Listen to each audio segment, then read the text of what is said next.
El día de hoy vamos a hablar de un tema súper importante: responsabilidad social corporativa.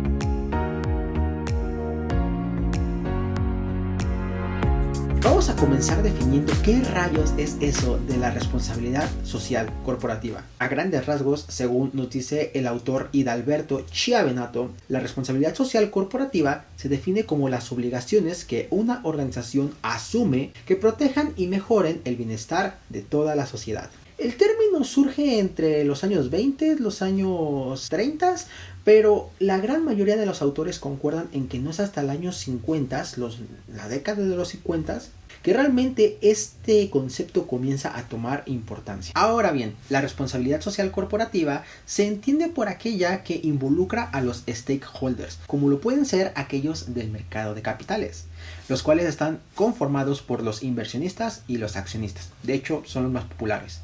También son denominados como los shareholders. También se encuentra el mercado de proveedores, entre los que se encuentran los de materia prima, los de servicios y los de tecnología. También está el grupo de los productos y los servicios, donde por supuesto se encuentran los clientes, los canales de distribución, mayoristas y los minoristas. Y por último se encuentra también el que es más tácito, el que es menos sencillo de localizar. Involucra a los sindicatos, que son sí los más reconocibles, pero también se encuentra el gobierno e inclusive la sociedad en general. Ahora, posiblemente has escuchado el término de responsabilidad social, o responsabilidad social corporativa, o responsabilidad social empresarial, o empresa responsable, o empresa sostenible, o corporación sostenible. ¿Cuál de todos estos es el correcto?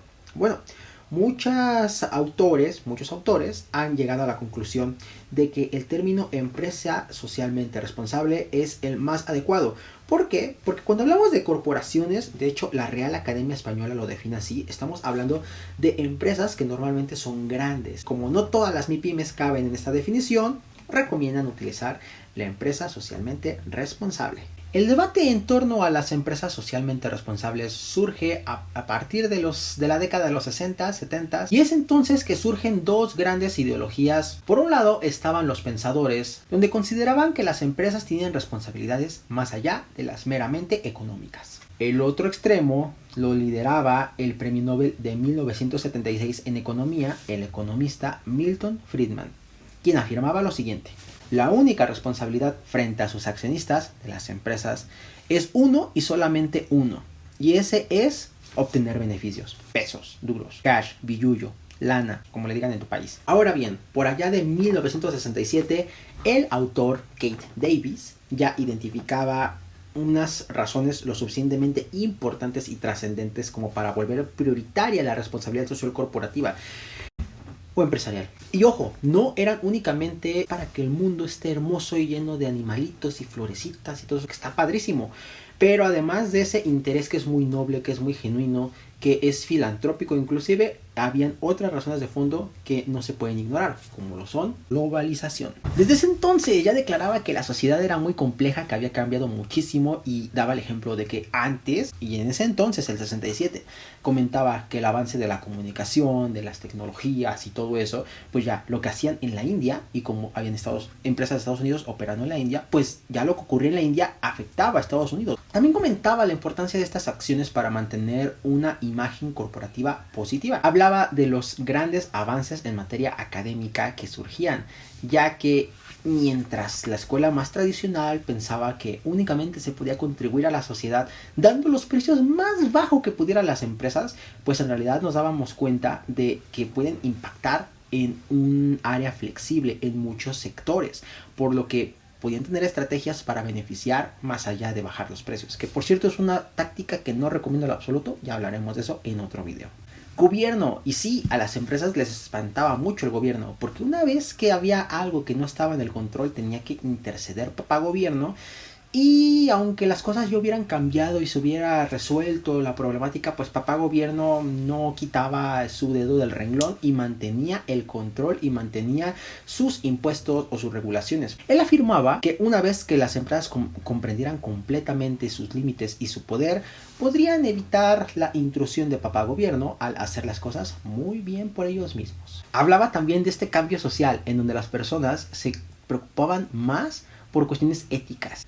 Y siendo las empresas un ejemplo, un referente para la sociedad, identificaba que debía existir liderazgo en ese aspecto. Y por último, eran otros tiempos. La separación del propietario y el gerente hacía más difusa esta línea de quién se queda con la responsabilidad, a quién le echamos la bolita. Por otro lado, Milton Friedman, como ya le hemos comentado, era el antagónico. Para él repudiaba este tipo de mentalidades, de ideologías. Para él solamente la empresa era sinónimo de generar dinero. Y escribía que el ejecutivo es un agente, un trabajador para los accionistas. Cuando este agente gasta lo recaudado en propósitos sociales, en verdad que no le gustaba para nada esta idea, pues pasaba de ser un empleado privado a un funcionario público. Esa era una de los principales ejes de su tesis. Para sostenerlo, daba estos 3 ejemplos.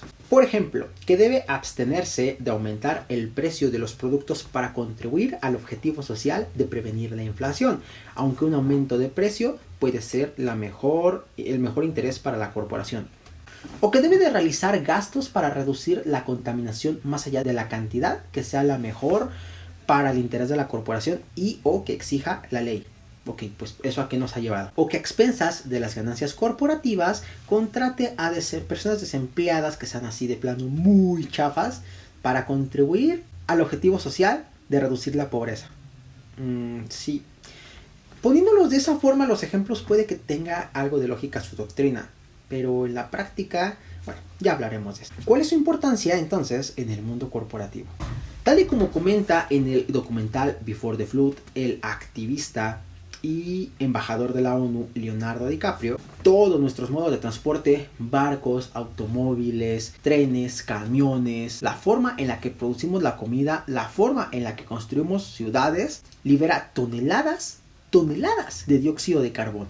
Y esto es lo que genera el cambio climático. Y ya sea de manera directa o indirecta, nuestras actividades humanas le causan este daño al mundo. La factura se cobra en nuestra salud, en el aumento de las brechas sociales y también en la destrucción tristemente de ecosistemas que ya no solamente afectan a los animalitos y provocan su extinción, sino que también estamos viendo un problema de migración debido a que los hogares de estas personas quedan destruidos e inhabitables. Ahora bien, el segundo informe de resultados sobre la responsabilidad social en México de 2019 presentó algunos de los siguientes datos. 45% de las personas encuestadas perciben la responsabilidad social como una forma en la que las organizaciones contribuyen al desarrollo sostenible propuesto por la ONU. El área de recursos humanos es la principal encargada de llevar a cabo este tipo de situaciones. 45% de las empresas lo llevan de esa forma. No existe actualmente una clara área que se encargue de los temas de la responsabilidad social. Afortunadamente estamos viendo un mayor involucramiento de las MIPYMES, ya que el 52% tiene una o dos prácticas de responsabilidad social. Los principales problemas que apoyan las organizaciones son, en primer lugar, la educación con un 55%, el medio ambiente con un 41.5% y la salud con un 39%. Y ojo aquí, ojo porque esto es muy importante. El 84% de los encuestados afirman que dejarían de comprar productos o servicios con una empresa que actuó de manera irresponsable. Con este mismo hilo argumental, Ricardo Salas, director de Ipsos, comentó en una entrevista para Imagen Radio que tan solo el 41% de los mexicanos confían en las empresas. 72% de los mexicanos declararon que piensan que las empresas contribuyen al crecimiento de México. Pero ojo, porque solamente el 50% declaró que consideraba que la empresa contribuyera al desarrollo de su localidad. O sea, para lo macro sí, pero para lo micro no. Mis baches nadie me ayuda a taparlos. 2 de cada 5 mexicanos confían que la comunicación de las empresas sea frecuente y honesta. Y solamente 1 de cada 4 mexicanos creen en la información que los ejecutivos comunican acerca de la empresa. Muy preocupante. Salas también comentó que le ha tocado colaborar con muchas empresas y que muchas de ellas, de hecho, sí tienen acciones de responsabilidad social, pero no las comunican. Y por último, también descubrió que, al menos en el apartado de la salud, les hacía una pregunta algo así como que, oye, ¿tú estarías dispuesto a que las publicidades influenciaran en tu compra para fomentar más hábitos saludables? 7 de cada 10 dijeron que sí, que te persuadan, que te ayudan a comer más fit y a hacer más ejercicio. Estaría muy cool. Por último, veamos un ejemplo práctico. Fraccionamiento SA de CV es una empresa dedicada a la construcción y a la venta de casas. Lleva poco más de una década en el mercado y la verdad es que ha obtenido muy buenos resultados. A pesar de sus excelentes resultados, aún no se puede considerar como líder en el mercado.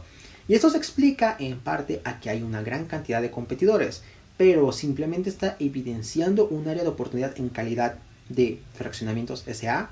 ¿O será algo más? Bueno, pues congruentes a su filosofía de mejora continua, esta empresa, cada fraccionamiento, cada desarrollo que construye después, lo va haciendo mejor. Y en este último, que comenzó a comercializarse por allá de 2020, el año de la pandemia, fue el primero en incluir características sustentables que buscaban ser amigables y ayudar a la preservación del agua. ¿Cómo lo hacía? Comenzaba desde la construcción de las casas y de las vialidades de las calles, ya que estaban construidas con cierta inclinación no perceptible hacia simple vista, para que toda el agua pluvial fuera reciclada hacia una construcción, donde eran directamente inyectadas al manto acuífero para mantener y acelerar el ciclo hidrológico. Por otro lado, captaba el agua de todas las residencias, ya sabes, de lavamanos, del excusado, de la lavadora, etc. Y esta se filtraba por unas rejillas y llegaban a una planta de agua tratadora. De esta forma, esa agua era utilizada no para consumo humano, pero sí para el riego de aguas verdes y otras actividades. Y por último, ellos se encargaron de la construcción de una planta de tratamiento de agua. La empresa lo compró, lo pagó, y si bien en un principio ellos se encargan de administrarla por una concesión del gobierno, terminan brindándola al estado, al municipio en donde ellos operan, lo cual está padrísimo porque contribuye al desarrollo de la comunidad. En sus redes sociales llegan a mencionar muy esporádicamente este tipo de acciones que tiene la empresa. En su página web tienen un apartado de nosotros y mencionan, y cito, características sustentables que promueven el mejor aprovechamiento y conservación de recursos naturales. Pero hasta ahí, o sea, no tienen ni siquiera un apartado donde puedan profundizar de esos temas y hagan consciente a la gente de que no solamente compra una muy bonita casa, sino que además está contribuyendo al alcance de los objetivos de desarrollo sostenible, en este caso de la preservación de los recursos naturales. Esta información, por cierto, la lleva Mercadotecnia. No hay ningún departamento especializado para llevar esta comunicación. Y precisamente así como Fraccionamientos S.A. de CV, hay una gran cantidad, una enorme cantidad de MIPYMES que realizan objetivos en pro del mundo, de la sociedad, de los stakeholders, pero no los comunican de forma efectiva, y de esta forma pierden una muy importante fuente de ventaja competitiva. Seguramente, si más personas fueran conscientes de la labor y de la fuerte inversión que realizó Fraccionamientos S.A. de CV en pro del mundo, seguramente sería, si no líder, al menos tendría muchos mejores resultados de los que está teniendo actualmente. Y hasta aquí el video del día de hoy. Si te quedó alguna duda, si quieres profundizar en algún tema, porque hay muchísimos temas, déjamelo en los comentarios. Por último, cuéntame, ¿tú cómo conoces este tipo de acciones, este tipo de medidas? Como responsabilidad social corporativa, empresas socialmente responsables, empresas sustentables. Platícame, déjamelo aquí en los comentarios y nos vemos hasta la próxima. Chao, chao.